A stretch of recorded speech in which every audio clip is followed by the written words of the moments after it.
चंदन वृक्ष तस्करी अहवाल घोटाळा, प्रधान मुख्य वनसंरक्षकांचा फास्ट ट्रॅक चौकशीचा आदेश. चुकीचा तपास अहवाल देणाऱ्या अधिकाऱ्यांवर विभागीय व फौजदारी कारवाईचे निर्देश. जीपीएस पुराव्यांचे होणार फॉरेन्सिक ऑडिट. चाळीसगाव प्रतिनिधी. गौताळा औट्रम घाट अभयारण्य, पाटणादेवी विभाग येथील चंदन वृक्षांच्या बेकायदेशीर कत्तल व तस्करी प्रकरणात सादर करण्यात आलेल्या तपास अहवालातील गंभीर त्रुटींवर अखेर प्रधान मुख्य वनसंरक्षक, वन्यजीव महाराष्ट्र राज्य, नागपूर यांनी मोठी कारवाई करण्याचे आदेश दिले आहेत.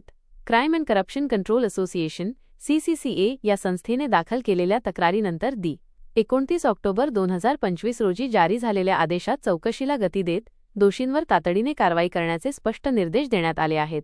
प्रधान मुख्य वनसंरक्षक वन्यजीव यांचा कठोर पवित्रा. मुख्य वनसंरक्षक वन्यजीव पश्चिम विभाग मुंबई यांना दिलेल्या पत्रात क्र.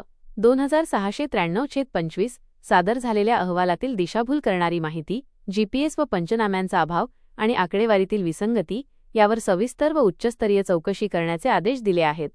तपास अहवालातील गंभीर त्रुटी ज्यामुळे कारवाईचे निर्देश मिळाले.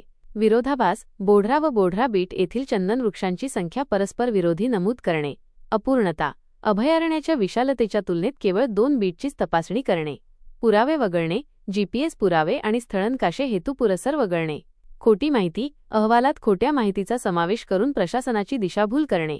CCCAने निदर्शनास आणले होते की या सर्व प्रकारामुळे शासन नोंदींची सत्यता आणि तपास प्रक्रियेवरील विश्वास धोक्यात आला आहे.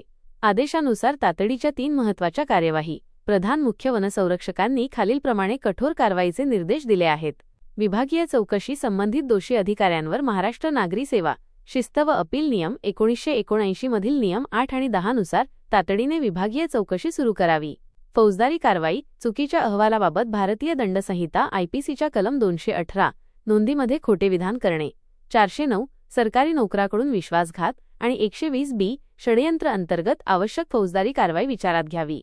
Forensic audit. प्रकरणातील सर्व जीपीएस टॅग पुरावे व पंचनामे यांचे स्वतंत्र फॉरेन्सिक ऑडिट करून त्यांची सत्यता निश्चित करावी. CCCAच्या महासंचालकांनी या निर्णयाचे स्वागत करत म्हटले की हा आदेश म्हणजे भ्रष्टाचार, चुकीचे अहवाल आणि पर्यावरणीय गुन्हे लपविणाऱ्यांवर मोठा प्रशासकीय झटका आहे. या चौकशीत सहभागी सर्व अधिकारी व कर्मचाऱ्यांवर तातडीने कारवाई करण्याची आमची मागणी आहे.